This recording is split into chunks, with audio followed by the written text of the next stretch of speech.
All right, so do you want to just introduce yourself? Yeah, so my name's Matthew Height, or Matt, I go by Matt, and I was actually born in Daytona Beach. I lived in Jacksonville working for an outdoor shop, and I got married in 2013. This is Marianne and I when we got married in Wilbur by the sea. Yeah, we met on Facebook, kind of funny.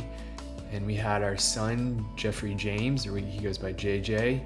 We moved down here, actually, I want to be closer to home, and ended up going to school for Volusia County because I already had my EMT and my lifeguard background. They sent me to school to become a police officer. So I was basically going to become a beach cop.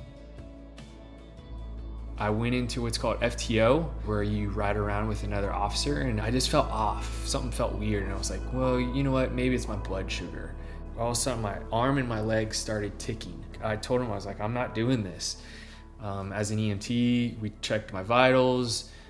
Everything seemed fine, but I was like, you know what? I'll go get checked out. They did a CAT scan, and it was weird. The doctor came back out, and he's like, there's a little shadow on your brain. We want to look at it a little bit more. So we're going to do a MRI as well.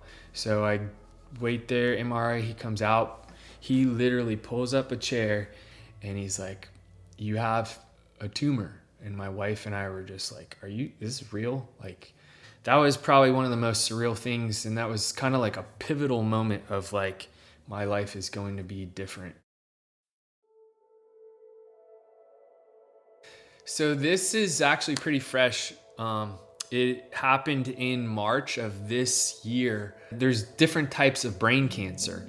And unfortunately, mine was called glioblastoma, or GBM. And that is the most aggressive type of brain cancer that there is.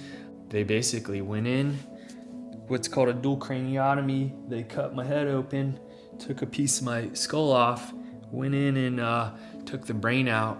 They said good chance that I wouldn't be able to walk or use my right side because it was on my left side brain. And he said, when we do this surgery, we might even wake you up. So that way we know you can move your hands and move your feet. And everything went like flawlessly, other than the fact that they didn't wake me up, which I honestly thought that was a good thing. I don't want to be woken up for a surgery.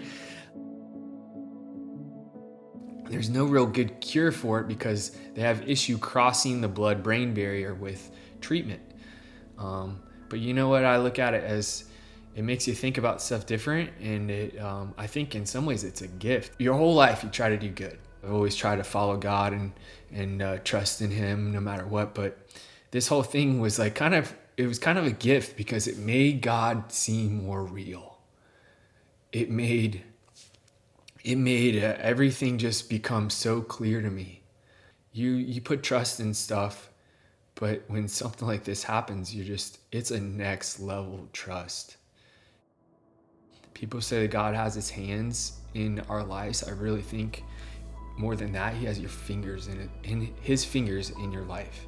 If I look at my story and who is involved, my neurosurgeon, my sister, who's actually been a neuro nurse for 12 years, my cousin, who's got her PhD or finishing her PhD in genetics, helping me decide on which hospital to go to from here because there's no cure for this. My parents, who are recently retired, that were able to take care of me. The fact that I moved closer to home. There's so many different little things. Dude, this is just like, He is making a way. The fact that my sister was a neuro nurse and she was a case manager, and so her and my dad are like setting up appointments for me with doctors, and so I'm like, this is a miracle. This is a miracle. Like what I said, God has His hand in it. No, He has His fingers in this thing. There's hope of the unknown, and honestly, the hope of the unknown is a good thing. Every day is a gift. Every day, I get to wake up, I get to see my son, I get to see my wife, I get to feel the air on my face, I get to, I don't want to get teary-eyed, but it's amazing.